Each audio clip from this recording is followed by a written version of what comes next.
जिज्ञासु मित्रों,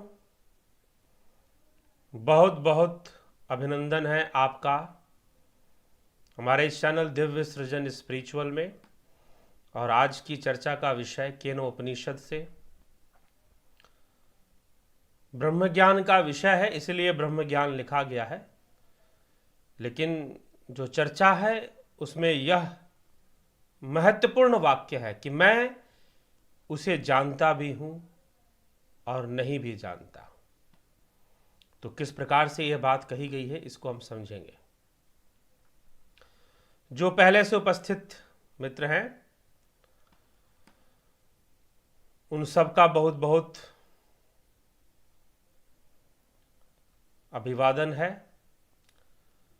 अभिनंदन है। राकेश पांडे जी, जगत नारायण जी, आदि सिन्हा जी, तरनजीत सिंह जी, जोंती दत्ता जी, राजू पाल जी, दीपक पटेल, माधुरी कोल्हे जी, वर्षा सचदेव जी, कमल प्रजापति जी, रमेश जोगिया जी, तेजस पटेल जी, Chandulal Sahu, Amit Sharma, Balwant Singh Gohil, Ajit bhai ji, Gopal Sharma ji, Abhishek Kumar ji, Nitika Shrivastava ji, supreme self, Harry Dhinsa, Ramesh Chopra, सबका बहुत बहुत स्वागत है। और जिन्होंने कमेंट नहीं किया लेकिन देख रहे हैं, सुन रहे हैं, उनका भी बहुत बहुत स्वागत है।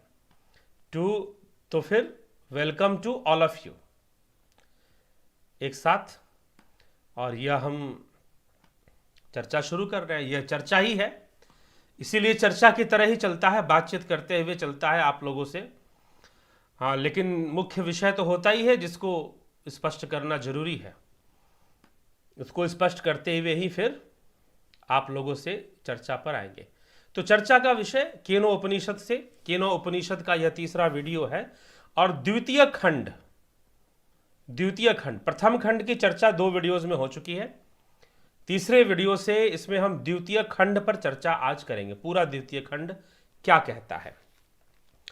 तो केनोपनिषद का जो द्वितीय खंड है उसमें क्या चर्चा प्रारंभ हो रही है। चर्चा तो चलिए जो पीछे से चलती आ रही है लगभग उसी से संबंधित है, लेकिन अब तक बताया जा रहा था कि जो ब्रह्म की स्थिति है वह कैसी है।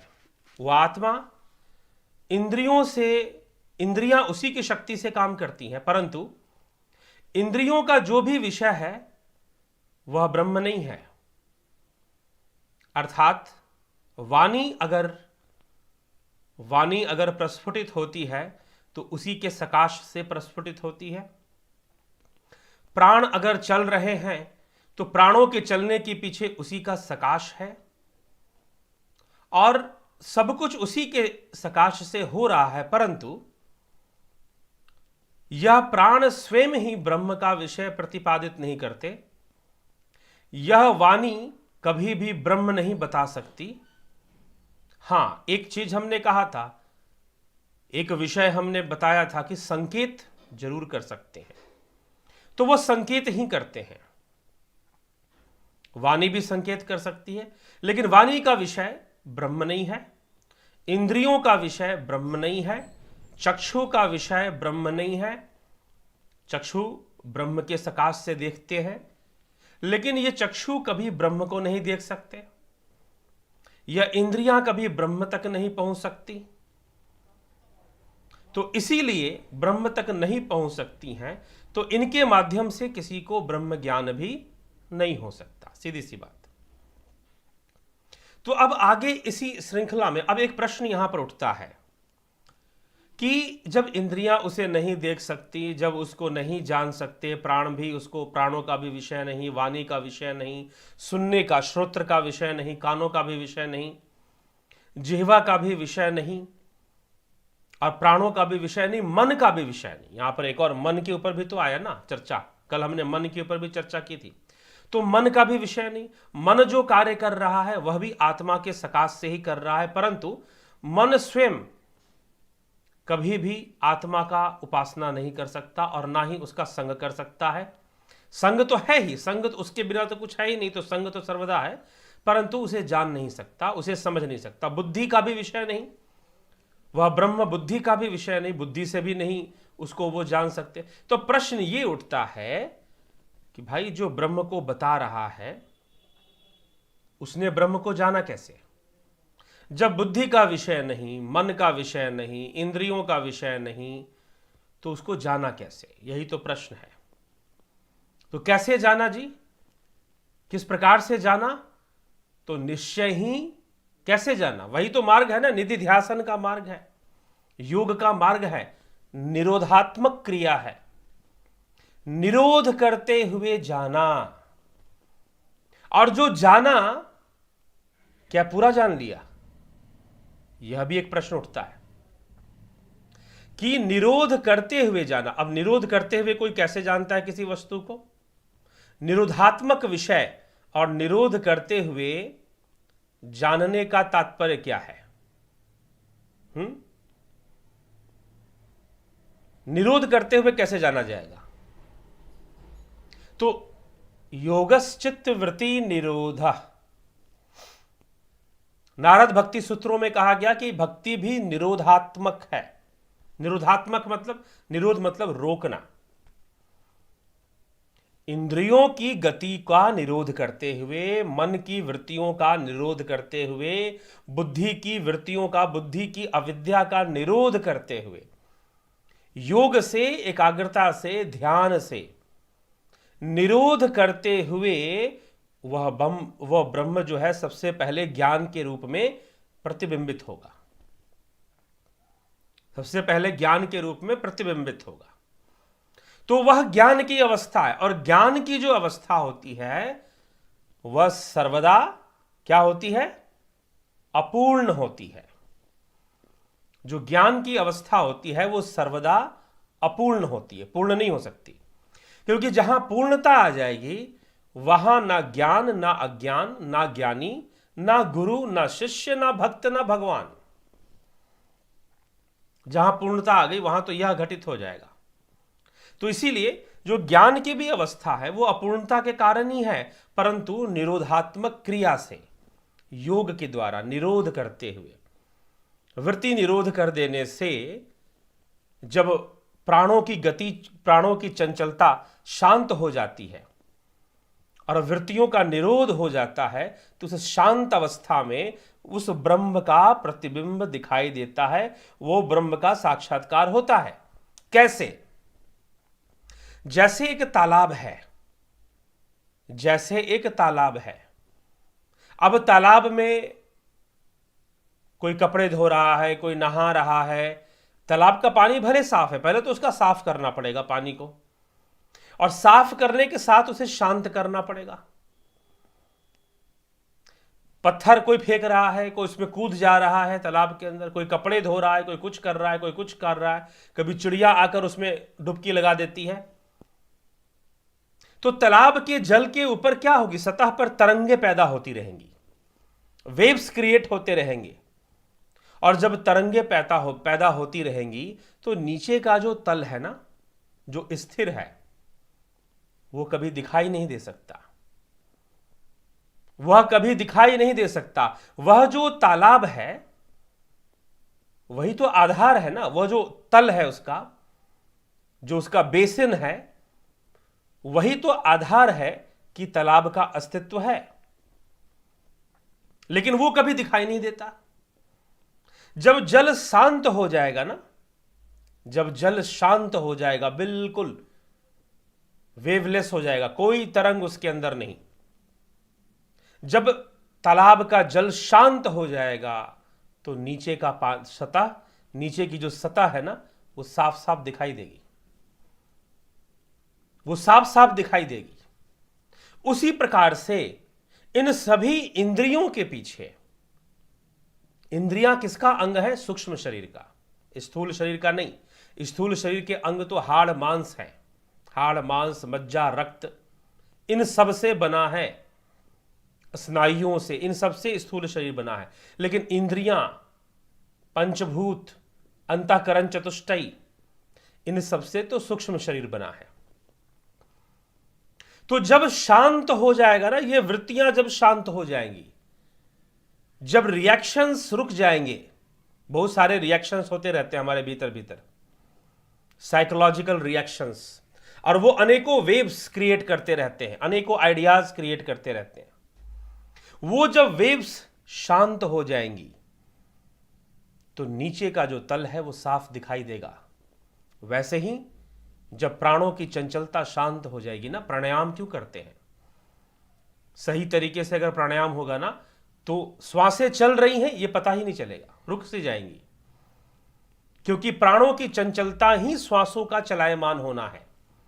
और प्राण स्थिर हो जाएंगे तो ये श्वासें अपने आप स्थिर हो जाएंगी, मतलब बैलेंस स्टेट में आ जाएंगी। रुक जाएंगे इसका मतलब ये नहीं कि उसकी मृत्यु हो जाएगी, हाँ, लेकिन इसके अंदर जो गति है वो संतुलित हो जाएगी, तो स्थिर हो जाएगी। प्राणों के अंदर संतुलन आ जाएगा, स्थिरता आ जाएगा, प्राणों का नियमन हो जाएगा। तो प्राणों का नियमन ही तो प्राणायाम है। तो जब वो हो जाएगा तो फिर परमानंद की अनुभूति। वैसी अवस्था में स्वतः ही, बिना किसी बाहरी सपोर्ट के, बिना किसी क्रिया के, नाद सुनाई देना शुरू होता है। जब प्राणों की चंचलता रुकती है तो सही तरीके से ध्यान करोगे तो नाद में लीन होना या नाद का आनंद उठाना कोई बहुत मुश्किल नहीं है। सही विधि से आगे बढ़ना पड़ता है, ठीक? तो कैसे ब्रह्म को इंद्रियां तो नहीं जान सकती, बुद्धि तो नहीं समझ सकता, मन भी नहीं समझ सकता, तो कैसे जानते हैं हम उसको? निरोधात्मक क्रिया से हम उसके प्रतिबिंब को जानते हैं, नंबर 1। लेकिन यह भी पूर्ण अवस्था नहीं है। इसीलिए इस उपनिषद के अंदर आगे के श्लोकों में क्या समझाया जा रहा है उस पर विचार करते। केनो उपनिषद 2 खंड, क्या चर्चा प्रारंभ हो रही है? आइए। यदि मन्यसे सुवेदिति दभ्रमेवापि नूनम त्वं वेथ ब्रह्मणो रूपम यदस्य त्वं यदस्य देवेश्वथ नुमीमां स्व नुमीमां ओम समेव ते मन्ये विदितम। यदि तुम यह मानते हो इति मन्यसे, यह मानते हो इति मन्यसे, सुवेद भली भांति जान गया हूं। आई नो वेरी वेल, मैं ब्रह्म ज्ञानी हो गया हूं। यदि तुम ये मानते हो, यदि तुम ऐसी दावा करते हो कि तुम ब्रह्म ज्ञानी हो गए हो, तो यदि त्वम इति मन्यसे सुवेद अपि नूनम ब्रह्मण रूपम, कि मैं भली भांति जान गया हूं, तो निश्चय ही ब्रह्म का स्वरूप थोड़ा सा ही जानता है, थोड़ा सा ही जानता है। और इस यत अस्य यत त्वम अस्य यत देवेषु, कि इस प्रकार से जो स्वरूप तुम है इसका जो आंशिक ज्ञान है देवताओं में है, इसीलिए मैं मानता हूं कि तेरा जाना हुआ निसंदेह विचारणीय है। नाहम मन्ये सुवेदितो नो न वेदिति वेद च, यो नस्त द्वेद तद्वेद नो न वेदिति वेद च। अर्थात अहम, मैं ब्रह्म को जानता हूं, जान गया हूं, यो नहीं मानता, न ऐसा है कि नहीं जानता हूं। मैं यह भी नहीं मानता, मैं जानता भी हूं और फिर नहीं भी जानता हूं। हम शिष्यों में से जो कोई भी उस ब्रह्म को जानता है, मेरे उक्त वचन के अभिप्राय को भी जानता है। मैं जानता भी हूं और नहीं भी जानता हूं, यह दोनों ही नहीं है। यस्मातम तस्य मतम मतम यस्य न वेद सः अविज्ञातम विजानताम विज्ञातम विजानताम। अर्थात इसका अर्थ क्या कहा जा रहा है कि जो जिज्ञासु है, जो जानने वाला है, वह अपने अनुभव इस प्रकार से प्रकट करता है कि उस ब्रह्म को मैं भली भांति जानता हूं, यह मैं नहीं मानता और न यही मानता हूं कि मैं उसे नहीं जानता, क्योंकि मैं जानता भी हूं, तथापि मेरा यह जानना वैसा ही है जैसे किसी ज्ञाता के किसी ज्ञेय वस्तु को जानना है। यह उससे सर्वथा विलक्षण और अलौकिक है। इसलिए मैं जो यह कह रहा हूं कि मैं उसे जानता हूं, ऐसा भी नहीं और जानता हूं ऐसा भी नहीं, तो भी मैं उसे जानता हूं। मेरे इस कथन के रहस्य को समझना जरूरी है। गुरु समझा रहे हैं शिष्यों को, गुरु यहां पर शिष्यों को समझा रहे हैं कि भाई मैं ब्रह्म को जानता हूं। यह कितना कितना परसेंट जानता हूं, कितना परसेंट नहीं जानता हूं। क्या जिस रूप में मैंने जाना है क्या वही ब्रह्म स्वरूप है वास्तव में? तो यह ब्रह्म का ज्ञान, यह ब्रह्म ज्ञान की ही चर्चा है आज के इस व्याख्यान में। लेकिन मैं ब्रह्म को जानता हूं, यह कौन कह सकता है? पहले श्लोक में क्या कहा गया? जिज्ञासु को सावधान करते हुए कहते कि हमारे द्वारा बतलाए हुए ब्रह्म तत्व को सुनकर यदि तुम, या फिर मैंने जो तुम्हें ज्ञान दिया है उसके माध्यम से यदि तुम ऐसा मान लेते हो कि तुम ब्रह्म को पूरी तरह से जान चुके हो, भली भांति जान चुके हो, तो यह निश्चय ही तूने ब्रह्म को बहुत थोड़ा ही जाना है। क्योंकि उस परब्रह्म का अंशभूत जो जीवात्मा है उसको अथवा समस्त देवताओं में यानी मन बुद्धि प्राण इंद्रिय आदि में जो ब्रह्म का अंश है जिससे वह अपना काम करने में समर्थ हो रहा है, उसको यदि तू ब्रह्म समझता है तो तेरा यह समझना यथार्थ नहीं है। अब देखिए पूरी बातों की काट हो रही है। यहां पर क्या काट हो रही है? पहले क्या बताया गया कि इंद्रियां, मन बुद्धि इंद्रियां प्राण आदि जितनी भी क्रियाएं हो रही हैं वह सब उस ब्रह्म के सकाश से ही हो रही हैं, ब्रह्म के सकाश से ही हो रही है। परंतु ऐसा कह देने से या कुछ साधना की थोड़ी अनुभूतियों से तुम ये दावा मत करो कि तुम ब्रह्म को जान गए हो। तुम ये दावा मत करो कि तुम ब्रह्म को जान गए हो, लेकिन तुम ब्रह्म को नहीं जाने हो ऐसा भी तो नहीं है। ऐसा भी तो नहीं है। तुम ब्रह्म को जान भी गए हो लेकिन तुम ब्रह्म को नहीं जानते भी हो। दोनों ही बातें हैं और दोनों ही बातें नहीं भी हैं। यह बड़ी विचित्र बात है। उपनिषद कुछ इसी ढंग से अपनी बातों को रखते हैं। इसीलिए उपनिषद जो भी एक बार अध्ययन कर लेता है थोड़ी सी समझ पैदा हो जाती है। वो समझ जाता है कि दार्शनिक साहित्य में इससे श्रेष्ठ पूरे विश्व में कुछ भी नहीं है। दार्शनिक साहित्य में इससे श्रेष्ठ पूरे विश्व में किसी को इतना सम्मान नहीं मिला। जब दाराशिकों ने पढ़ा, उपनिषदों को पढ़ा जब दाराशिकों ने, तो फिर उन्हें लगा कि मैं कहां फंसा हुआ हूं, मैं किन विचारों में फंसा हुआ हूं और यहां पर कौन से विचार दिए जा रहे हैं। उनको समझ में आ गया कि धर्म का मूल यहीं पर है। तो इसीलिए उन्होंने फिर अरबी भाषा में इसका अनुवाद भी किया। तो मैं जानता भी हूं, मैं नहीं भी जानता हूं, यह अवस्था सही रूप में एक सही ज्ञानी व्यक्ति की हो सकती है। और जिसने यह दावा कर दिया कि मैं तो ब्रह्म ज्ञानी हो गया, मैं तो ब्रह्म ज्ञानी बन गया, समझो कि अभी उसके ज्ञान में बहुत कमियां हैं और ब्रह्म ज्ञानी कम और ब्रह्म ज्ञानी ज्यादा हो गया वो, क्योंकि उसने डिक्लेयर कर दिया कि मैं ब्रह्म ज्ञानी हो गया। कुछ है संस्थाएं जो ब्रह्म ज्ञान का डिक्लेरेशन देती हैं और तथाकथित संस्था के जो फॉलोअर या अनुयायी हैं वह भी स्वयं को ब्रह्म ज्ञानी ही मानते हैं, लेकिन उनको यह बात नहीं है कि वह गलत या सही। उनको यह उपनिषद का यह प्रसंग जरूर पढ़ लेना चाहिए, इससे और स्पष्टीकरण हो जाता है। तो मैं ब्रह्म ज्ञानी हो गया ऐसा कह देना निश्चय ही भ्रमयुक्त है, क्योंकि जो ब्रह्म ज्ञान की पूर्णता है वह ज्ञान में नहीं है, वह समाधि में है। तो वहां कोई ज्ञान ही नहीं रहेगा। जहां पूर्णता आ गई ना, जहां पूर्णता आ गई वहां ना ज्ञान है, ना ज्ञानी है, ना अज्ञान है, ना गुरु है, ना शिष्य है, ना भक्त है, ना भगवान है। जहां पूर्णता आ गई वो तो ऐसी अवस्था आ जाएगी फिर। तो तुमने ब्रह्म को कितना जान लिया? तुमने इतना जाना कि यह वही सकाश है जो तुम्हारी इंद्रियों को चला रहा है। निश्चय ही उसी के सकाश से प्राण चलायमान है, आंखें देख रही हैं, मन भी कार्य कर रहा है, वाणी बोल रही है, उसी के सकाश से। परंतु मात्र इतना जान लेना ही पर्याप्त नहीं है। और इसके अलावा और ध्यान के माध्यम से भी जो अनुभूतियां होती हैं, कुछ लोग कहते हैं कि हमने घट में ज्योति देख ली, हमने वो ब्रह्म को देख लिया, हमें तो ब्रह्म ज्ञान हो गया जी।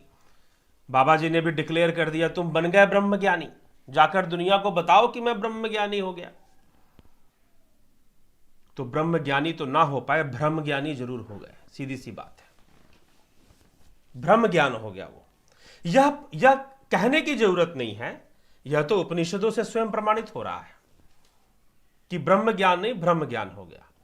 क्योंकि ब्रह्म क्या है यह नहीं बताया जा सकता, ब्रह्म क्या नहीं है यही बताया जा सकता है। क्योंकि ब्रह्म क्या है यह वाणी का विषय नहीं है, जब भी वो आएगा तो कुछ और ही हो जाएगा। आगे इसकी भी चर्चा आएगी, सगुण निर्गुण की भी चर्चा आएगी, तो यह समझने की आवश्यकता है। तो यहां पर यही समझाने का प्रयास है कि यस्या मतम तस्य मतम मतम यस्य न वेद सः अविज्ञातम विजानताम विज्ञातमविजानताम। जिसका यह मानना है कि ब्रह्म जानने में नहीं आता उसका जाना हुआ है, जिसका यह मानना है कि ब्रह्म मेरा जाना हुआ है वह नहीं जानता है। जानने का अभिमान रखने वालों के लिए जाना हुआ नहीं है, और जिनमें ज्ञातपन का अभिमान नहीं है उसका जाना हुआ है, अर्थात उसके लिए वह अपरोक्ष है। कितनी स्पष्ट बात कही जा रही। जो ये दावा कर रहा है कि मैंने ब्रह्म को जान लिया, तो सीधा समझ लो कि उसको ब्रह्म ज्ञान नहीं है। ये इस श्लोक का अर्थ है। जो ये दावा कर रहा है कि मैं ब्रह्म ज्ञानी हूं, वह ब्रह्म ज्ञानी वास्तव में नहीं है, क्योंकि वह उस तरीके से जानने का विषय नहीं है। लेकिन जो थोड़ा सा भी जान गया है, क्योंकि जानेगा तो थोड़ा सा ही जानेगा, पूरा जान लेगा तो बताने लायक रहेगा ही नहीं। जो लोग ब्रह्म का उपदेश दे रहे हैं या ब्रह्म विचार दे रहे हैं, उन्होंने थोड़ा सा ही जाना है, और वो जो थोड़ा सा जानने वाले हैं वो कभी ये दावा नहीं करेंगे कि वो ब्रह्म ज्ञानी है, वो कभी वो दावा नहीं करेंगे। लेकिन वो एक बूंद के बराबर भी जानना बहुत भाग्य से हो पाता है। बहुत ही पिछले जन्मों की बहुत खोज, बहुत तपस्या रही हो तभी हो पाता है, बहुत प्रयास रही हो तभी हो पाता है वह थोड़ा सा भी जानने वाली जो बात है। लेकिन वो थोड़ा सा जानने वाला साधक, वह योगी भली भांति समझता है कि अभी तो मैंने जाना ही क्या है, मैंने किया ही कितना है। वो उसे इस बात की समझ भी साथ में होती है। इसीलिए उसके द्वारा कभी यह दावा नहीं होगा कि मैं ब्रह्मज्ञानी हो गया। ब्रह्मज्ञानी हो गया नामक कोई अवस्था नहीं होती। अगर यह अवस्था होती है तो यह परा है। परा है मतलब मन बुद्धि से परे है। वह तो समाधि की अवस्था है, वह तो कैवल्य की अवस्था है फिर। और कैवल्य की अवस्था में क्या नहीं रहता? इंडिविजुअलिटी नहीं रहती, व्यक्तित्व नहीं रहता, व्यक्तित्व का लय हो जाता है। ठीक, तो इसीलिए कैवल्य की अवस्था है वो। तो मैं जान गया, यह कहने वाला नहीं जानता, और जो कहता है कि नहीं मैं तो अभी पूरा नहीं जान पाया हूं, अभी तो बहुत कुछ बाकी है, मैं तो मार्ग पे चल रहा हूं, तो वह निश्चय ही कुछ जानता है, वह निश्चय ही कुछ जानता है। लेकिन जो यह घोषणा कर रहा है कि मैं ब्रह्मज्ञानी हो गया, मैं ब्रह्मज्ञानी हो गया, वह कुछ नहीं जानता। सच्चाई यह है कि वह कुछ नहीं जानता, क्योंकि जिस दिन वो जानने की प्रक्रिया में आ जाएगा और जानना शुरू कर देगा, उस दिन वह यह कहेगा ही नहीं कि मैं जान गया हूं, मैं ब्रह्मज्ञानी हो गया हूं। इस बात के दावा ही नहीं करने वाला वो।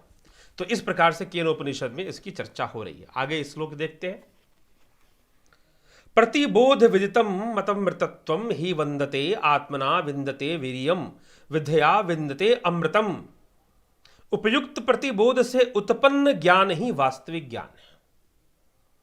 ऐसा बोध होना, ये जो वास्तविक ज्ञान क्या कह रहे हैं एक मनुष्य के लिए, कि जो ये दावा कर दिया कि मैं ब्रह्म ज्ञानी हो गया, समझो कि वह कुछ नहीं जानता। वो ब्रह्म ज्ञान के बारे में उसको रत्ती भर भी ज्ञान नहीं है।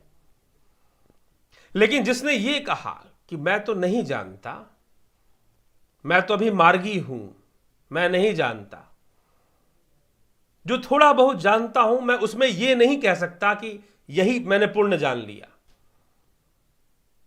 तो जो ऐसी भाषा का प्रयोग करे तो समझो कि वो जानता है, उसने उसकी समझ विकसित हो गई है।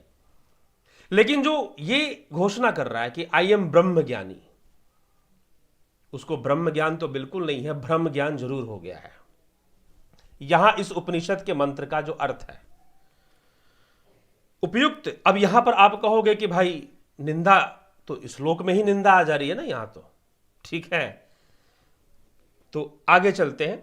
उपयुक्त प्रतिबोध, ऐसी समझ का पैदा हो जाना, वास्तव में ज्ञान के मार्ग की, सच्चे ज्ञानी का, सच्चे ज्ञान मार्गी का संकेत देता है, पहचान बताता है। सच्चे ज्ञान मार्गी का पहचान बताता है कि हां, क्योंकि पूर्ण होने का दावा कोई कर नहीं सकता है।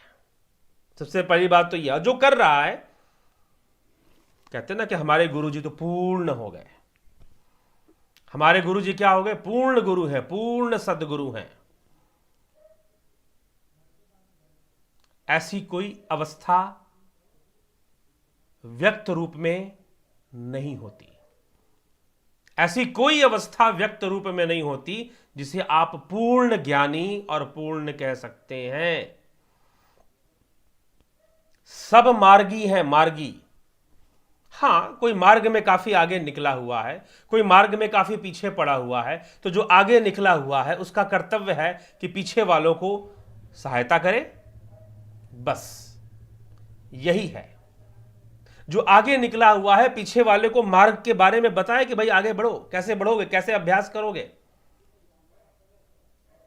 सब मार्गी हैं। इसलिए मैं कहता हूं कि मैं यहां पर बस सहयोग करने के लिए हूं। अगर मैं आपको कोई साधना बता रहा हूं तो कुछ बता रहा हूं, तो इसका मतलब यह नहीं कि मैं पूर्ण गुरु और कुछ क्या क्या हो गया हूं। जो आजकल टाइटल लगाए जाते हैं, जो आजकल टाइटल लगाए जाते हैं गुरुओं के सामने, पूर्ण गुरु और बहुत कुछ लगाए जाते हैं, छोड़िए उन सब बातों को। तो थोड़ा शास्त्र अध्ययन कर लेना चाहिए ना, स्पष्टीकरण मिल जाता है इससे।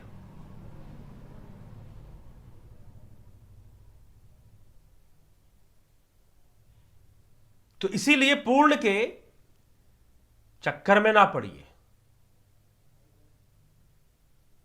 क्योंकि जो भी आपको बताएगा वह पूर्णता से नहीं बताएगा। हां, वह आगे बढ़ा हुआ जरूर है, वह आगे बढ़ा हुआ जरूर हो सकता है, लेकिन जो पूर्णता का दावा कर रहा है, जो ब्रह्म ज्ञानी होने का दावा कर रहा है कि मुझे पूर्ण ब्रह्म ज्ञान हो गया है, I am complete, my journey is completed, और मैं फिर तुम्हारे कल्याण के लिए मैं शरीर धारण कर लिया हूं, वह आपको आपके साथ ठगी कर रहा है, वह आपको भ्रमित कर रहा है।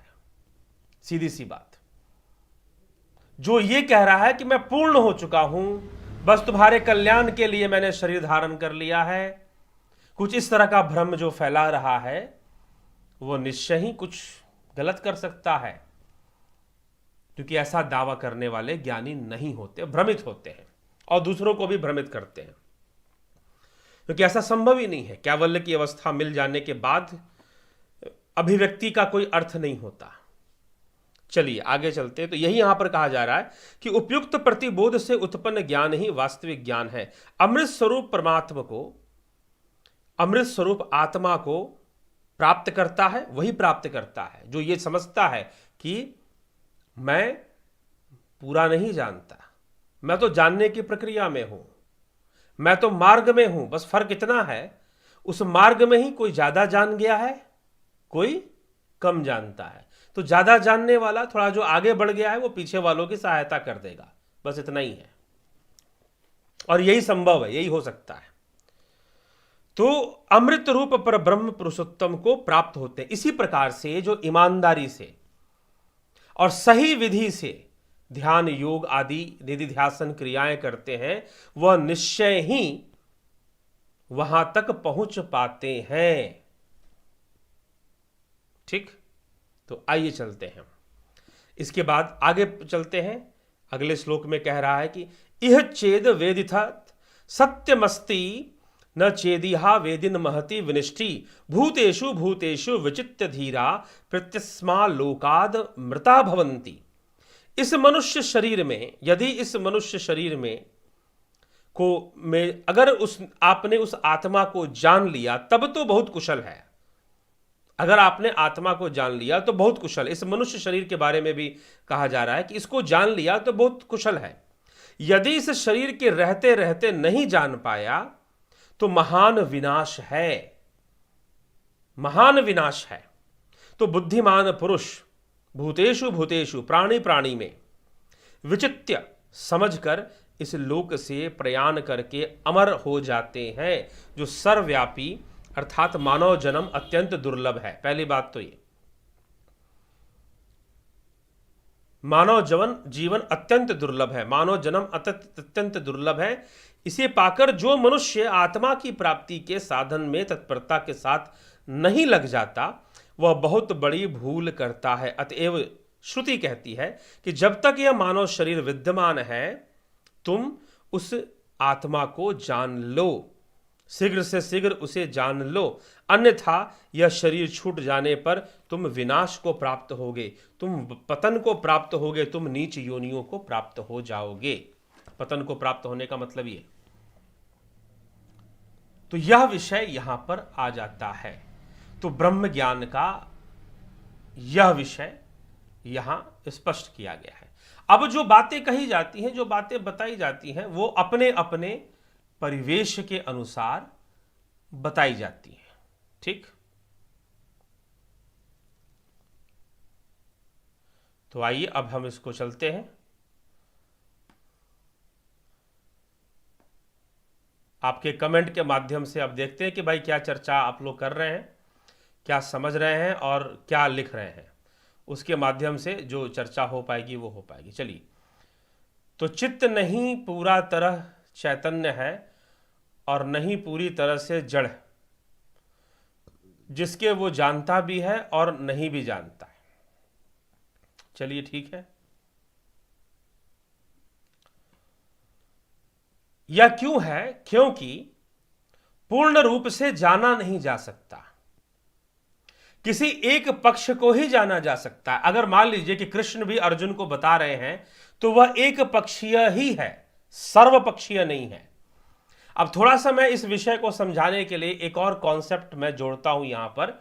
जैन धर्म में, जैन दर्शन में स्यादवाद, स्यादवाद का नाम अगर कुछ लोग जैन दर्शन का जिन्होंने अध्ययन किया होगा, तो स्यादवाद का विषय क्या है, या फिर सप्तभंगिनाय, सप्तभंगिनाय क्या है? जैन मत के अंदर, जैन फिलॉसफी में स्यादवाद एक कॉन्सेप्ट है, एक विषय। स्यादवाद क्या कहता है कि आपका जो भी ज्ञान है किसी भी विषय के ऊपर, आप जो भी जानते हैं, every knowledge, your every knowledge is partial and relative. Your every knowledge is partial and relative. इसका तात्पर्य क्या है कि आपका जो भी ज्ञान है वह आंशिक है किसी के विषय में। जैसे कि आत्म और अनात्म वस्तु, अगर जैन का स्पष्टीकरण लेंगे, जैन मत का, तो वो कहते हैं कि बौद्ध जो है अनात्म में विश्वास करते हैं और उपनिषदिक विचारधारा जो है वो आत्मा में विश्वास करती है। क्या दोनों गलत है? अगर एक दृष्टि से पढ़ेंगे आप तो ऐसा लगेगा कि बुद्ध जो है आत्मा का निराकरण कर रहे हैं, आत्मा के अस्तित्व को नकार रहे हैं। और एक तरफ अगर आप उपनिषद पढ़ेंगे तो ऐसा लगेगा जैसे आत्मा आत्मा की ही चर्चा हो रही है सिर्फ।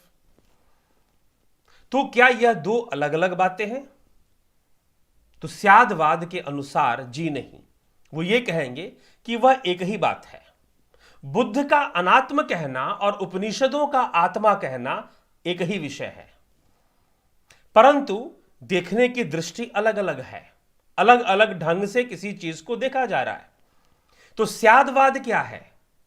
स्यादवाद है कि चार अंधे मेले में गए, उन्होंने हाथी को देखा, तो आंखें तो है नहीं, अंधे हैं, नेत्रहीन है, तो नेत्रहीन है, उन्होंने गए और उन्होंने हाथी को देखा नहीं, छुआ, और छुआ, किसी ने पूंछ पकड़ी, किसी ने टांग पकड़ी, किसी ने कुछ पकड़ा, और फिर आपस में बोलने लगे कि मैंने तो ये जाना, मैंने तो ये जाना, मैंने तो इस तरह से देखा कि हाथी रस्सी की तरह है, पूंछ पकड़ी, किसी ने उसकी पैर पकड़ ली तो उसने कहा हाथी तो खंबे की तरह है,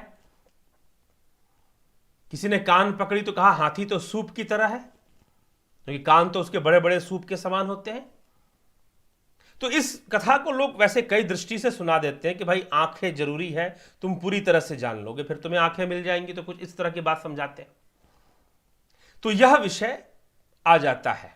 तो उपनिषद या स्यादवाद का विषय इसी को धर्म के ज्ञान में भी लेता है, आत्मा के ज्ञान में भी लेता है, और यह कहता है कि जब आप आत्मज्ञान की बात करते हैं तो वो पक्षीय, एक पक्षीय ज्ञान होता है, वह पूरा नहीं होता, वह पूरा नहीं होता। और जब आप पूरा जान जाएंगे, पूरा जान जाएंगे, तो पूरा जानने के लिए तो आपको उसमें लीन, अपने अस्तित्व को खोना पड़ेगा, फिर जानने की अवस्था ही नहीं रह जाएगी। नदी अगर समंदर को जानना चाहती है तो उसे समंदर में मिल जाना पड़ेगा, अपने आप को मिटा देना पड़ेगा। जो मिटाने की बात किसी ने अभी कमेंट में परसों के बाद में कि स्वयं को मिटाना पड़ता है, ऐसे कहा, तो अपने आप को मिटा देना पड़ेगा, तो वो पूरा ही जान जाएगा, वह पूरा ही जान जाएगा। तो इसीलिए पूर्ण रूप से जानने का दावा हमेशा भ्रमयुक्त है। ठीक, तो चलिए आगे हम चलते हैं इस विषय पर। ज्योति दत्ता जी, ओम नमः शिवाय गुरुवर। गुरु जी, ब्रह्म ज्ञान का सभी अधिकारी बन सकते हैं क्या?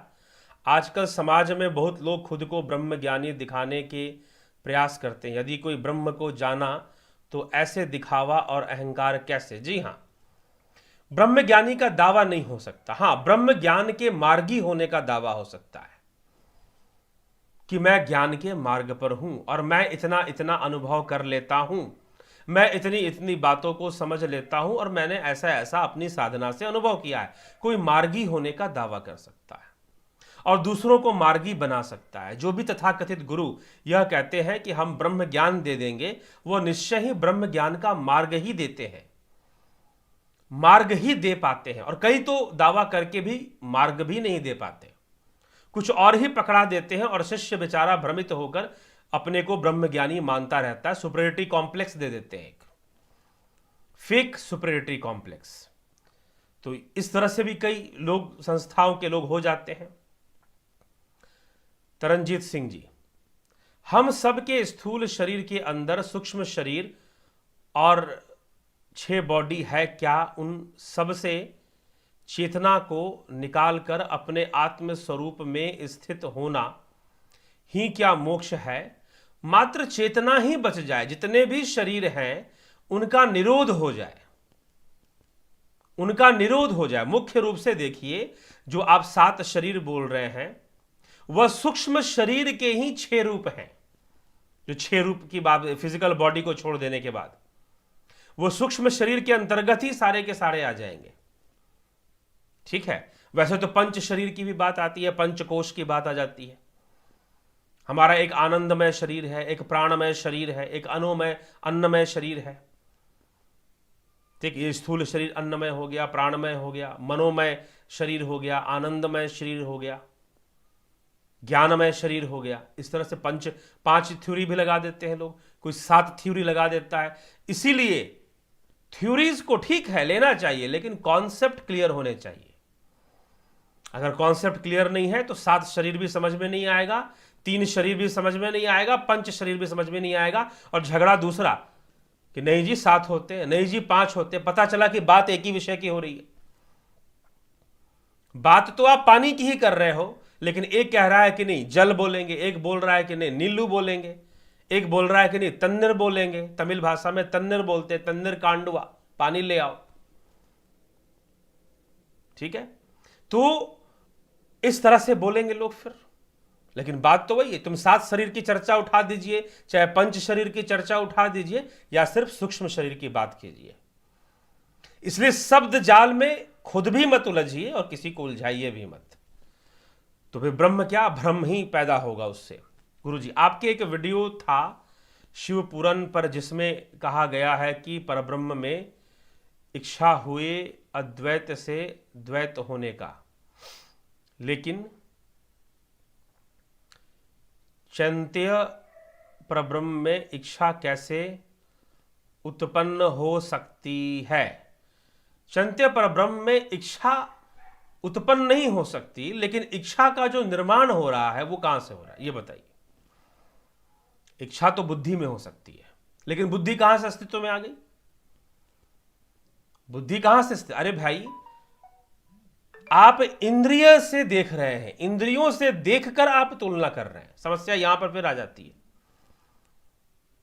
ठीक है, संपूर्ण संसार ही ब्रह्म है, वैश्वानर रूप में यह संपूर्ण जगत ही ब्रह्म है। ये नदी, पहाड़, यहां तक कि ये कंप्यूटर, मोबाइल, वीडियो, सब कुछ तो ब्रह्म ही है। ब्रह्म से परे तो कुछ है ही नहीं, यही तो अथर्वश्रुति कहती है। तो जो इच्छा भी है, जो इच्छा भी है, विवर्त के रूप में ब्रह्म से ही उत्पन्न हो रही है। विवर्त के रूप में ब्रह्म से ही उत्पन्न हो रही है, क्योंकि उसी ब्रह्म से जड़ चेतन होते हुए बुद्धि का विकास और बुद्धि से अविद्या अहंकार का विकास हो रहा है। तो इच्छा भी उसी में आ रही है। फिर जब अविद्या का विकास हो गया तो इच्छा भी आ जा रही है। तो यह ब्रह्म का विवर्त मात्र ही है सब कुछ। तो इसको इस प्रकार से जानना चाहिए, क्योंकि उससे परे कुछ है ही नहीं, उसकी सत्ता के बाहर कुछ होता ही नहीं है। तो परमात्मा अपने आप में पूर्ण है, तो इच्छा कैसे और क्यों उत्पन्न? सब कुछ परमात्मा में हो रहा है, वह अपने आप में पूर्ण है, लेकिन आपने उसे अपने आप से अलग कर कर देख लिया। समस्या यहां पर है। जब आपने उसे अपने आप से अलग करके देख लिया तो आपके मन में प्रश्न उठेगा कि भाई वह तो पूर्ण है, फिर उसके मन में इच्छा कैसी? तो यह जितना भी विवर्त है, जितना भी खेल है, जितनी भी रचना है, वह किसकी है? फिर पहली बात तो उसका तो मन ही नहीं है। तो फिर उसका जब मन ही नहीं है तो उसकी इच्छा कैसी? लेकिन फिर हमारा जो मन है वो कहां पर है? क्या वो उससे बाहर है क्या? वह भी तो उसी में है। तो विवर्त के रूप में, जैसे विवर्त के रूप में का मतलब क्या है? मृग मरीचिका, जैसे रेगिस्तान में सूर्य की किरणें पड़ने से तालाब प्रकट हो गया, जो नहीं है वो भी अस्तित्व में आ गया। तो थोड़ी सी समस्या क्या हो जाती है कि प्रत्येक विषय को मात्र तर्क और शब्द से नहीं समझ सकते। निधि ध्यासन भी तो करना पड़ेगा ना, योग भी तो करना पड़ेगा, ध्यान भी तो करना पड़ेगा, तो विषयों का और स्पष्टीकरण होना आसान हो जाता है। ठीक, तो यह चीज है। चलिए, तो इसीलिए विवर्त के रूप में इच्छा भी संभव है, बुद्धि भी ब्रह्म में है, मन भी ब्रह्म में है, सब कुछ तो उसी में है, सब कुछ तो उसी में है, क्योंकि सब की क्रियाकलाप। क्या बिजली के अंदर सिनेमा दिख सकता है क्या? ये बताइए मुझे। बिजली में फिल्म दिख सकती है, बिजली में आप सिनेमा, अभी आप वीडियो देख रहे हैं, क्या बिना बिजली के देख रहे हैं? नहीं देख रहे हैं। तो लेकिन क्या बिजली में डायरेक्टली दिखता है? नहीं दिखता है। बिजली में डायरेक्टली नहीं दिखता, लेकिन एक समीकरण है, इलेक्ट्रिसिटी को का एक समीकरण है, जिस समीकरण के बन जाने से आप उसी बिजली के माध्यम से टीवी में सिनेमा देख लेते हैं। लेकिन सिनेमा क्या बिजली के भीतर घुसा हुआ है? ऐसा कहेंगे नहीं। लेकिन क्या बिना बिजली के संभव है क्या? वह जो सिनेमा है बिना बिजली के संभव है? वो बिना बिजली के भी संभव नहीं है। चाहे सिनेमा हॉल में देख लो, चाहे टीवी पे देख लो, चाहे लैपटॉप पर देख लो, चाहे मोबाइल पे देख लो, बिना बिजली के उसका अस्तित्व नहीं है। बिना बिजली के उसका फिल्म आप नहीं देख सकते, चाहे सिनेमा हॉल में देखें, चाहे टीवी में देखें, चाहे मोबाइल में देखें, चाहे लैपटॉप, जहां भी देखें आप। Without electricity you can't watch movies. तो क्या मतलब है इसका? क्या सिनेमा, तो फिर करंट बिजली का तार देखो, उसमें सिनेमा दिखाई देता है क्या? गलती से पकड़ लिए तो चिपक जाओगे। तो फिर बिजली से सिनेमा कैसे बन जा रहा? मैं एक एग्जाम्पल दे रहा हूं यहां पर बिजली का। बिजली कोई ब्रह्म नहीं है, वो भी ब्रह्म का विवर्ती माना जाएगा। तो इस प्रकार से यह तर्क के माध्यम से इसको हम इतना ही समझा जा सकता है, ठीक। बाकी तो योग का विषय है। इसलिए तो कहा जा रहा है ना कि ये दावा मत करो कि तुम पूर्ण जानते हो, पूरा जानने का दावा मत करो, क्योंकि सच्चाई है कि तुम पूरा नहीं जानते हो, तुम तो अभी अधूरा जानते हो। हां, जितना जानते हो उसमें तुम दावा कर सकते हो कि मैं इतना जानता हूं। तो यह विषय है। प्रणाम गुरु जी। ओम नमः शिवाय। कृपा कर गुरु तत्व पर कुछ बतलाएं जी। हम बतलाते रहते हैं, कभी और आगे आएगा यह विषय जो कि गुरु तत्व पर ही चर्चा होगी।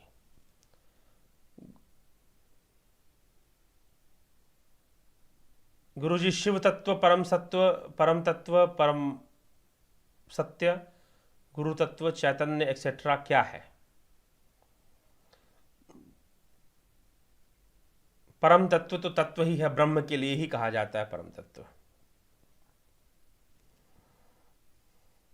गुरु जी, आत्मा की छाया यानी चिदाभास और उसी चिदाभास से परिवर्तित प्रकाश से ही चित्त कार्यान्वित होकर उससे उत्पन्न हुए अहम भाव को ही जीव कहना सही है? कृपया प्रकाश डालने की अनुकंपा करें। जी हाँ, आत्मा की छाया नहीं, आत्मा के सकाश से सब कुछ कार्य करता है। चित्त भी, मन भी, बुद्धि भी, अहंकार भी, अंतःकरण, चतुष्टय, ये कार्य करते हैं। फिर उसके आगे इंद्रियां भी उसी के सकाश से कार्य करती हैं, ठीक। तो यह जो निर्मित हुआ, इंद्रियों का जो जाल निर्मित हुआ, अंतःकरण, चतुष्टय, मन, बुद्धि, चित्त, अहंकार का जाल, और चित्त के अंदर आत्मा के सकाश से जो वृत्ति प्रवाह हो रहा है, उसकी जो क्रियाकलाप चल रही है, चित्त ही सिनेमा दिखाने वाला है। इस संसार को दिखाने वाला भी वह चित्त ही है। चित्त के रूप में ही सारा जगत प्रतिबिंबित होता है। इन नेत्रों के माध्यम से, इंद्रियों के माध्यम से सारा जगत चित्त के अंदर ही प्रतिबिंबित होता है। तो निश्चय ही चित्त में जमा हुआ कर्म, संस्कार और वृत्तियां, इन्हीं से जीव है, इन्हीं से जीव का अस्तित्व बन जाता है। यदि मनसो सुवेदित, हाँ श्लोक लिखा है जी, ठीक है। इस चिदाभास से स्थित होने पर कई बार शरीर जागृत अवस्था में आने के कुछ क्षण पहले चित्त में घटती हुई जागरण की क्रिया साक्षी भाव से स्पष्ट जानी जा सकती है। इस पर प्रकाश। जी हाँ, यह भी संभव है। यह तो एकाग्रता की अवस्था है, ध्यान की अवस्था से दृष्टा भाव से अपने चित्त पर दृष्टि डाली जा सकती है। चित्त का संयम भी किया जा सकता है और चित्त का लय भी किया जा सकता है। संयम कर लेने से संपूर्ण जगत का ज्ञान, और चित्त का संयम कर लेने से कहते हैं कि पिछले सारे जन्मों का ज्ञान हो जाता है। यह महर्षि पतंजलि ने संयम के विषय में बताया है, क्योंकि सारा डाटा जो है वो चित्त में ही है, वहीं से जीव कार्य कर रहा है, कर्म फलों का भोग भी वहीं से भोग रहा है। ब्रह्म को जानने के साथ ही मैं ब्रह्म को जानता हूं का भाव खत्म हो जाता है। जी हाँ, माला शर्मा जी। तरनजीत सिंह जी, गुरुवाणी में आता है कि ब्रह्म ज्ञानी सद जीवे नहीं मरता, जो सच्चा ब्रह्म ज्ञानी है उसके लिए कहा गया है। भगवत गीता का श्लोक और कथ उम्र निषद का श्लोक, कठोपनिषद का श्लोक 2:15 में जिस पद की बात की गई है वो पद क्या है? चलिए आप श्लोक बता देते। अध्याय 8 का श्लोक, उस पद पे चर्चा होगी। ब्रह्म ऋषि कैसे किसे कहते हैं? सुना है कि ब्रह्म को जानने वाले को ही कहते हैं। जी हाँ, ब्रह्म को जानने वाले को कहते हैं, लेकिन पूर्ण रूपेण ब्रह्म को नहीं जानते हैं, ये दावा किया गया है, ठीक। जानते हैं थोड़ा बहुत, तो जो जान लेते हैं और जिनके अंदर सिद्धियों का विकास हो जाता है उन्हीं को ब्रह्म ऋषि कहते हैं।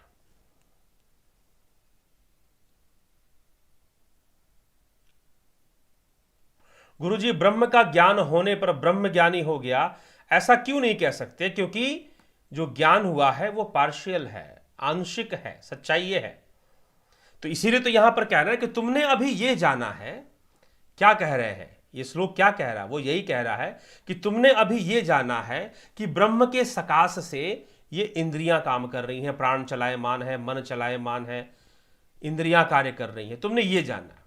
लेकिन इतना ही जान लेना सब कुछ नहीं है, अभी तो बहुत कुछ जानना है। इसीलिए सर्वत्र ब्रह्म को समझते हुए कि सब कुछ तो ब्रह्म से ही प्रकट है, ऐसा प्रतिबोध करते हुए, ऐसी समझ रखते हुए निरंतर उस ब्रह्म की ओर आगे बढ़ते रहना चाहिए। आगे बढ़ते रहना चाहिए जब तक तुम कैवल्य में नहीं चले गए, जब तक तुम्हारा लय नहीं हो गया, जब तक नदी समंदर में जाकर मिल नहीं गई, तब तक उसे ब्रह्म का पूर्ण ज्ञान नहीं हो सकता। तब तक उसे ब्रह्म का पूर्ण ज्ञान नहीं हो सकता। नदी जब तक समंदर में प्रवेश नहीं कर जाएगी, तब तक उसे नहीं पता चल सकता कि समुद्र की गहराई क्या, समुद्र क्या। समुद्र को जानने के लिए नदी को अपना अस्तित्व खो देना पड़ता है। तो वैसे ही कैवल्य, जब पूर्ण कैवल्य होता है तब आप जान पाते हैं। इसीलिए जैन मत का जो स्यादवाद है वो सिद्ध होता है। ये जो उपनिषद की यह जो विचारधारा यहां पर दी जा रही है केन उपनिषद में, ये स्यादवाद से मिलती है। स्यादवाद क्या है? जैन दर्शन में मैंने अभी बताया कि जैन दर्शन का स्यादवाद ये कहता है कि किसी भी विषय को जिसको आप जानने का दावा करते हैं, हो सकता है कि किसी दूसरे व्यक्ति के लिए वही विषय कुछ और ज्ञान लेकर आ जाए, क्योंकि उसकी देखने की दृष्टि अलग होगी, वो दूसरे एंगल से देखेगा, आप दूसरे एंगल से देख रहे हैं। तो अपने ज्ञान की पूर्णता का दावा मत करिए। वो वहां पर भी जैन दर्शन में भी कहा गया है, अपने ज्ञान की पूर्णता का दावा मत करिए। स्यादवाद का सिद्धांत वहां रख दिया गया है इसी उद्देश्य से। और वही उसी से मिलती जुलती बात यहां उपनिषद कर रहे हैं कि आपने एक तरफा जाना है। आपने ये जाना है कि इन इंद्रियों का संचालक मन, बुद्धि, प्राण, अहंग आदि का संचालक आत्मा है। आपने यही तो जाना है ना। तो जब यही जानकर आप अपने आप को ब्रह्मज्ञानी होने का दावा नहीं कर सकते, क्योंकि यह तो ब्रह्म का एक पक्ष है। ब्रह्म तो सर्वव्यापी है, उसके अनेकों पक्ष हैं। तो फिर अब जैसे कह दिया जाता है कि जितना भी संसार है, जो कुछ भी नदी, पहाड़, जंगल, ये स्थूल देह, हाड़ मांस का देह, यह भी ब्रह्म है, यह भी ब्रह्म है। लेकिन फिर ज्ञान करने के लिए, आत्मज्ञान होने के लिए, योग मार्ग पर चलने के लिए इसके साथ भेद बताया जाता है कि अगर शरीर में फंसे रहोगे, अगर इंद्रियों में फंसे रहोगे तो ब्रह्म ज्ञान कैसे करोगे? क्योंकि इंद्रियां सत्य नहीं देखती, इंद्रियां सत्य नहीं देखती। इंद्रियां अपनी सीमा में देखती हैं, अपनी बनावट के अनुसार देखती हैं, अपने गुणों के अनुसार देखती हैं, वो सत्य नहीं देखती। सत्य देखने के लिए तो इंद्रियों के परे जाना पड़ेगा। इसीलिए ब्रह्म का जो भी ज्ञान होगा वह भी निरोधात्मक तरीके से होगा, मात्र तर्कों से नहीं हो जाएगा। तो यह विषय यहां पर ब्रह्म ज्ञान का आ जाता है। इस प्रकार से इसको समझना चाहिए। परमात्मा जीव प्रकृति अनादि बताते हैं। जीव प्रकृति अनादि कैसे है? परमात्मा जीव प्रकृति, जीव अनादि नहीं है जी, पुरुष और प्रकृति अनादि है। ठीक, परमात्मा जीव प्रकृति अनादि बताते हैं। जीव प्रकृति अनादि कैसे है? जीव अनादि होते हुए शरीर संसार में आसक्ति क्यों हो जाता है? अनादि प्रकृति है, अनादि पुरुष है, अनादि चेतना है। जीव अनादि नहीं है, जीव अनादि नहीं है। जीव तो मोक्ष के समय अपने जीवत्व को खो देगा और उसे खोना ही मोक्ष है। और जब तक उसके अंदर इच्छाएं बनी हुई हैं तब तक जीव बनकर भटकता रहेगा। गुरु जी, मानव योनि में जन्म होने पर पशु योनि में कैसे जाया जा सकता है? क्योंकि मानव शरीर धारण करने पर पंच कोशों की निर्मिति हो जाती है। जो पशु कोश पशु योनि में है, नहीं है। ये किसने कहा कि पंचकोश पशु योनि में नहीं है? ये कहाँ इसका प्रमाण है इस तथ्य का? क्योंकि पंच कोशों से ही सब कुछ बना हुआ है। पंचीकरण का सिद्धांत देख लीजिए। स्थूल जल का निर्माण कैसे हुआ? उसमें पांचों तत्व हैं। स्थूल वस्तुओं का निर्माण, पंचीकरण, एक बार मुझे लगता है कि पंचीकरण के अनुपात के सिद्धांत को एक बार बताना पड़ेगा। उसमें स्थूल जगत की सृष्टि का जो वर्णन है, पंचीकरण वेदांत का कॉन्सेप्ट है, वेदांतिक कॉन्सेप्ट इसे कहा जाता है, वेदांत के अंदर इसका अध्ययन होता है। तो पंचीकरण का जो सिद्धांत है उसमें स्थूलीकरण कैसे हुआ, सूक्ष्म तत्व स्थूल में कैसे बन रहे हैं। तो पंचभूत जो है एक विशेष अनुपात में मिलते हैं। मान लीजिए जल तत्व का निर्माण हो रहा है, जल मतलब कि जो पानी है, स्थूल जल जिससे कि हम स्नान करते हैं या नदियों में जिसे हम बहते हुए देखते हैं, उसमें भी पांचों तत्व हैं। सूक्ष्म रूप में उसमें भी पांचों तत्व विद्यमान है। सूक्ष्म रूप में एक अनुपात में पांचों तत्व मिलते हैं। इसीलिए बाहरी दृष्टि में जो आप पांच तत्व देखते हैं वो उनका वास्तविक रूप नहीं है, वो पंचीकृत रूप है, वह पंचीकृत रूप है। तो पशु में सारे तत्व नहीं है, ये किसने कह दिया? ठीक है, ऐसा नहीं है। सारे जीव में जितने भी सृष्टि है सब उन पंचभूतों से ही निर्मित है। सब में आकाश की, अरे भाई जब आत्मा है, जब आत्मा है और आत्मा ही सर्वव्यापी है, पत्थर में भी आत्मा है। आत्मा तो छोड़ दीजिए, कुछ लोग तो यह भी दावा करेंगे कि पत्थर में जीवात्मा भी है, उसे पत्थर की योनि प्राप्त हो गई है अपने कर्मों से। ठीक है, तो पंच तत्व का तो प्रश्न ही नहीं उठता। पंच तत्व तो सब में विद्यमान है, एक अनुपात में विद्यमान है, बस यही है। तो यह यहां पर समझना चाहिए। तो पशु में पंच तत्व भी है, पांचों तत्व पशु में भी विद्यमान मिलेंगे। क्या हम ब्रह्म हो सकते हैं? हम ब्रह्म ही हैं, हो सकते हैं। यह अज्ञानता का पर्दा हटना जरूरी है, माया का पर्दा हटना जरूरी है, निराकरण जरूरी है माया का, उसका हटना जरूरी है। निराकरण कहने का तात्पर्य यहां पर, निराकरण का मतलब हो जाता है किसी तर्क का काट कर देना, लेकिन निराकरण नहीं, निवारण जरूरी है। उसका पर्दा वो हट जाए माया का, तो हम ब्रह्म ही हैं। फिर इसी भावना से तो अहम ब्रह्मास्मि कहा गया है।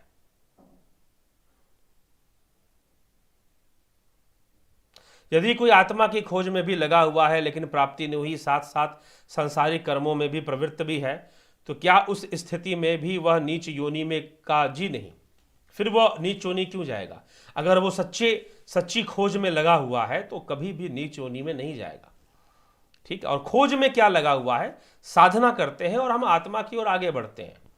अपने आप को पूर्ण रूपेण हम आत्मा के रूप में प्रकट कर जानने में और लीन होने में हम लगे रहते हैं, तो वह तो योगी है। और भगवान कृष्ण ने श्रीमद् भगवद गीता के 6ठे अध्याय में इस पर चर्चा की है, और भगवान ने यही कहा है कि जो इस जन्म में योग करते हुए अपने देह का त्याग कर देता है और उसका सब कुछ नष्ट होगा, योग नष्ट नहीं होगा। वह अपने पुण्यों के वशीभूत देवताओं की योनि को प्राप्त हो जाएगा और स्वर्ग आदि को प्राप्त हो जाएगा, और उसके बाद फिर से किसी संस्कारी घर के अंदर जन्म लेकर अपनी योग साधना का विकास करेगा। जहां तक किया था वो कभी खत्म नहीं होगा। ठीक, चलिए, आप अद्वैत मत के अनुसार ब्रह्म को मूर्तिमान नहीं मानते और अक्सर पुरुषोत्तम दर्शन में महामहोपाध्याय आचार्य भद्रेश दास ने ब्रह्म को मूर्तिमान बताया है, और वो काशी विद्वत परिषद ने प्रमाणित किया है। देखिए, मूर्तिमान होना यह ब्रह्म का विषय नहीं है। ठीक है, यह ब्रह्म का विषय नहीं है। यह बात कैसे हो जाती है कि जैसे आपने यहां पर कह दिया कि क्योंकि यह तर्क का विषय नहीं, तर्कों से आप इसे समझ नहीं सकते हैं। क्या ब्रह्म मूर्तिमान है या ब्रह्म मूर्ति? और जब सकल सृष्टि सब कुछ ही ब्रह्म के भीतर है, तो मूर्ति ब्रह्म के भीतर कैसे नहीं होगी? हम इतने बड़े विषय को, क्या पानी में बुलबुला है? क्या पानी में बुलबुला है? नहीं, पानी कभी बुलबुला नहीं हो सकती, अगर ऐसा कह दिया जाए। लेकिन पानी तो बुलबुला भी हो सकती है ना। तो सब कुछ ही तो ब्रह्ममय है, तो ब्रह्म मूर्तिमान हो सकता है, हो सकता नहीं है। इसमें होने की भी जरूरत नहीं है। यह जो सगुण और निर्गुण का जो दिमाग है ना, यहीं पर सारा खेल गड़बड़ हो जाता है। क्योंकि मनुष्य की बुद्धि है, जितना सोच सकती है उतना सोचती है। सगुण और निर्गुण यह तुम अपनी बुद्धि से बोल रहे हो। ठाकुर रामकृष्ण परमहंस ने कहा था, किसी ने उनसे पूछा, उनको उत्तर भी यदि मिला कि क्या ईश्वर सगुण है या ईश्वर निर्गुण है, तो उन्होंने कहा कि यह तो तुम्हारी बुद्धि कह रही है। ईश्वर सगुण भी है, निर्गुण भी है, और जहां तक तुम्हारी बुद्धि नहीं जा पा रही है, ईश्वर वह भी है। इस प्रकार से उत्तर दिया था ठाकुर रामकृष्ण परमहंस ने। मूर्तिमान है, अमूर्तिमान है, निराकार है, ये तो तुम्हारी सारा बुद्धि का उपज है भैया। ये सारी तुम्हारी बुद्धि की उपज है। तो जहां तक तुम्हारी बुद्धि जा रही है उससे बहुत आगे वह भी है। जहां तक तुम कुछ नहीं बोल पा रहे वह भी है वो। हम जो बोल पा रहे हैं सगुण, निर्गुण, मूर्तिमान, साकार, निराकार, हम जो कह पा रहे हैं यह बातें, यह तो हमारे बौद्धिक विषय है। हम बुद्धि हमारी जहां तक जा पा रही है हम वहां तक बोल पा रहे हैं और वहां तक तर्क कर रहे हैं। लेकिन जहां तक हम नहीं बोल पा रहे, जहां तक हम तर्क नहीं भी कर पा रहे हैं, ईश्वर तो वह भी है, ब्रह्म तो वह भी है। बस इसीलिए तो यहां उपनिषद के विषय में क्यों आया कि मैं जानता हूं, ऐसा कहने वाला वास्तव में नहीं जानता है। क्योंकि जितना उसकी बुद्धि में समा रहा है वह अपूर्ण है। जितना अनुभव वह प्राप्त कर रहा है और जिसको वो ज्ञान की भाषा में ज्ञान कह रहा है, ज्ञान दृष्टि कह रहा है और ज्ञान प्राप्ति कह रहा है, वास्तव में वो सारी प्रक्रिया अपूर्ण है, पूर्ण नहीं है। यही केनोपनिषद में समझाने की कोशिश यहां पर की जा रही है। लेकिन उतना भी जानने के लिए प्रयासरत रहना चाहिए। लेकिन जो उतना भी जान जाएगा वो इस बात का दावा नहीं करेगा कि मैं सब कुछ जान गया, मैं ब्रह्मज्ञानी हो गया। वह यह जानेगा कि हां, ज्ञान तो आ रहा है लेकिन आगे तो अभी बहुत कुछ है जहां मुझे पहुंचना है। उसे लगता रहेगा, जो सच्चा साधक होता है ना, और जो नाद ध्यान करने वाले साधक जो कुछ अनुभव कर लेते हैं दिव्यता का, एकाग्रता का बल भी उनके अंदर विकसित हो जाता है, उनकी ललक बढ़ जाती है और आगे जानने की, और आगे देख लेने की, और गहराई में प्रवेश कर जाने की। तो साकार कहना, निराकार कहना, यह तो बुद्धि का विषय है। ठाकुर ने कहा कि तुम जो बुद्धि से समझ सकते हो उतना बोल रहे हो कि सगुण है कि निर्गुण है, निर्गुण नहीं है कि सगुण नहीं है, क्या है। इस सगुण निर्गुण से परे जहां तुम्हारी बुद्धि नहीं पहुंच सकती, ईश्वर तो वह भी है। ठीक, तो मूर्तिमान क्यों नहीं है भाई? मूर्तिमान भी है, ठीक ना।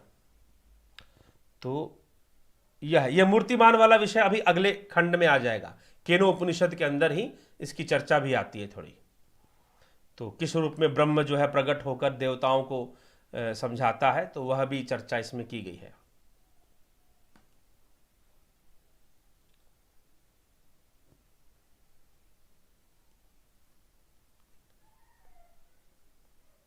क्या इतनी जल्दी आत्मा को जानना संभव होगा? लेकिन गीता में तो धीरे धीरे प्रैक्टिस करने की बात करते हैं। तो यहां भी तो वही कहा जा रहा है। कहां कहा जा रहा है कि तुम इतनी जल्दी जान लो?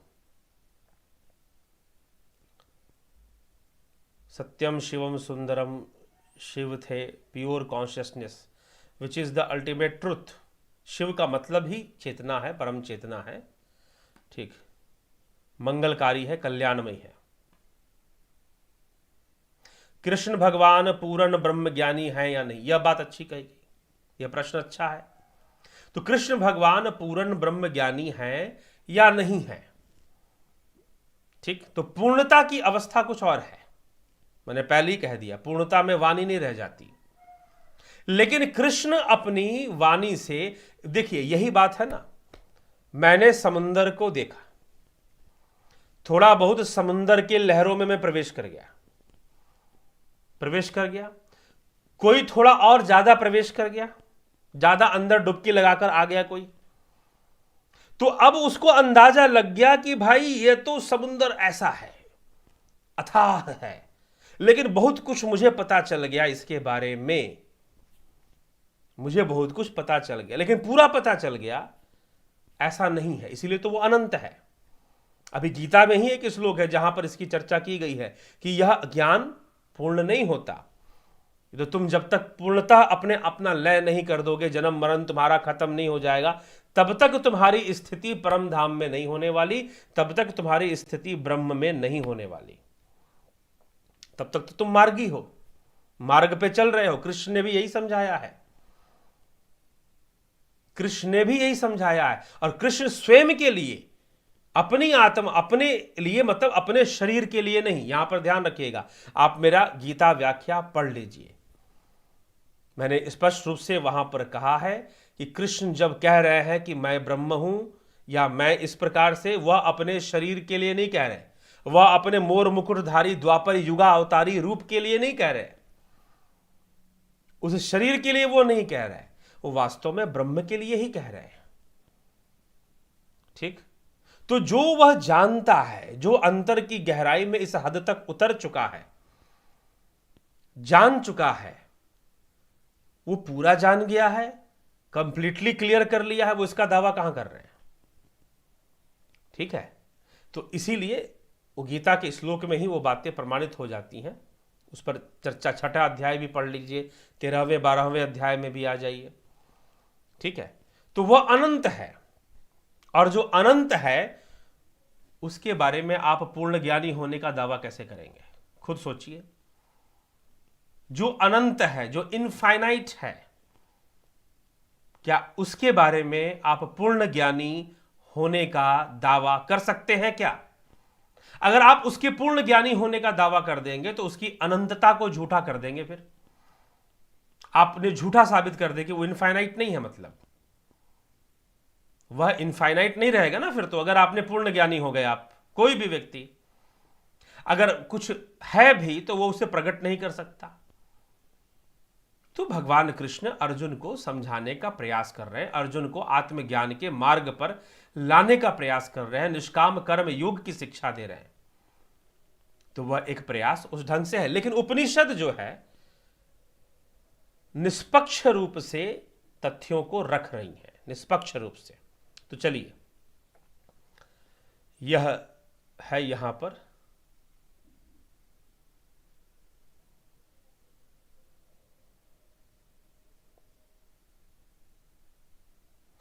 अगर प्राइम एडिट्स, अगर सब कुछ एक है तो फिर ठाकुर रामकृष्ण परमहंस का गधा क्या है? ये माया का ब्रह्म से कोई घड़ा क्या होता है भाई? घड़ा लिख रहे हो, गधा लिख रहे हो, क्या लिख रहा है?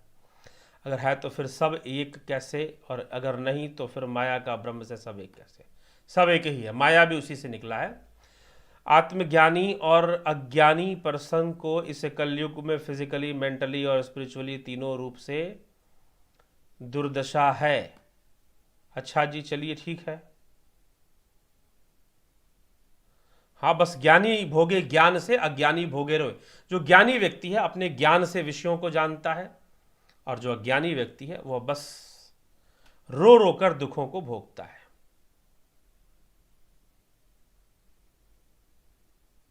प्लीज इसे हल करें। क्या हल करें? अगर सब कुछ एक है तो फिर ठाकुर रामकृष्ण परमहंस का घड़ा लिखे हैं। घड़ा लिखने का क्या मतलब है? क्या है ये? माया को भ्रम से कोई अलग अस्तित्व है? ब्रह्म से नहीं, माया कोई ब्रह्म से अलग अस्तित्व नहीं है। माया भी ब्रह्म का विवर्त मात्र है, माया ब्रह्म से अलग नहीं है।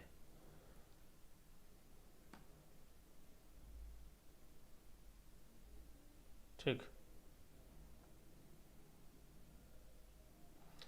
इकबाल कहते हैं कि जान जानकर मैंने ये जाना कि मैंने कुछ नहीं जाना। ठीक है जी।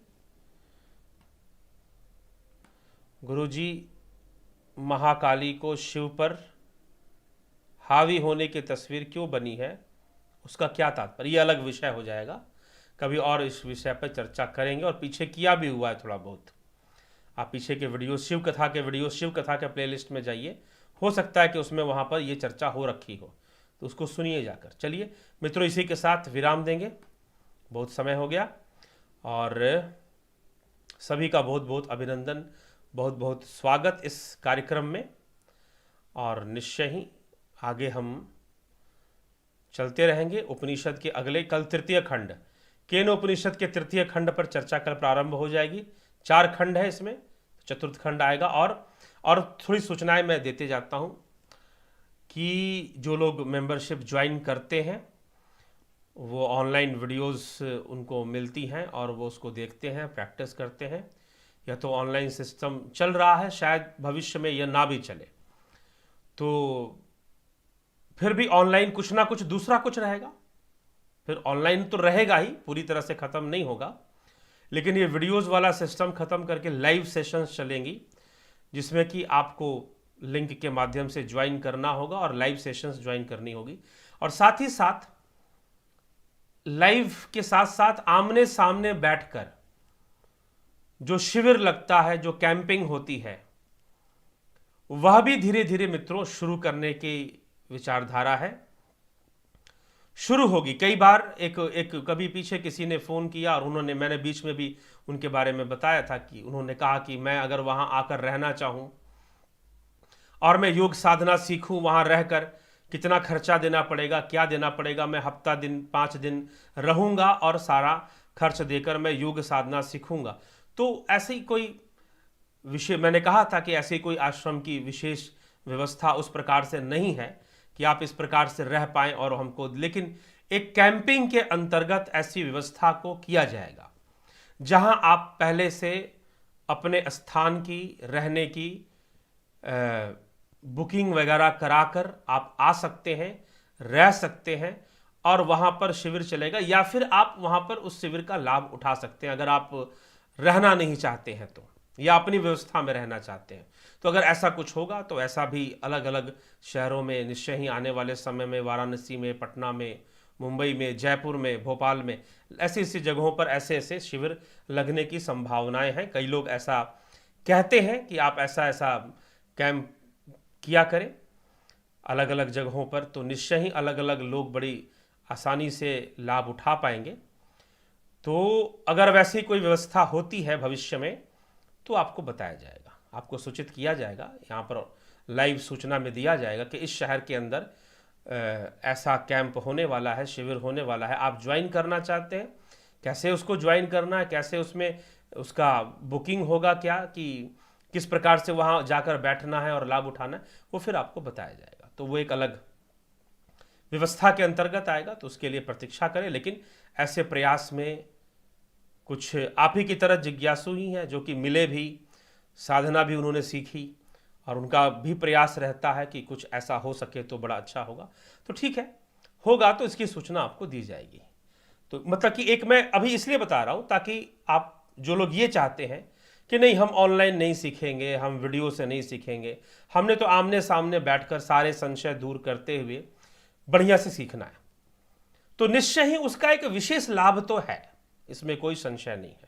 उसका एक विशेष लाभ है, उसका एक विशेष महत्व और विशेष आनंद है, तो उसका लाभ भी उठाने का अवसर मिलेगा। मैं एक संकेत दे रहा हूं, पहले मैंने एक बार कह दिया था कि अभी कोई ऐसी व्यवस्था नहीं है तो हम आपको ऐसी सुविधा नहीं दे सकते, लेकिन अब उसके लिए प्रयास किया जा रहा है, प्रयास किया जा रहा है। तो अलग अलग शहरों के अंदर ऐसे स्पिरिचुअल कैंप लगाने का, मेडिटेशन कैंप लगाने की व्यवस्था करने के पीछे ध्यान दिया जा रहा है।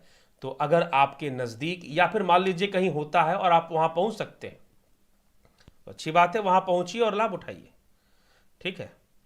तो जहाँ पर आप मान लीजिए 5 दिन का अगर चलता है, 7 दिन का चलता है, तो आप उतना टाइम रुकने की व्यवस्था आपको मिल जाए, तो ऐसी व्यवस्था करने के पीछे विचार किया जा रहा है, ठीक। हाँ, मन मर्जी से तो रुकने की व्यवस्था नहीं होगी कि कोई कहेगा हम 1 महीना रह जाएंगे, तो वैसा संभव नहीं है।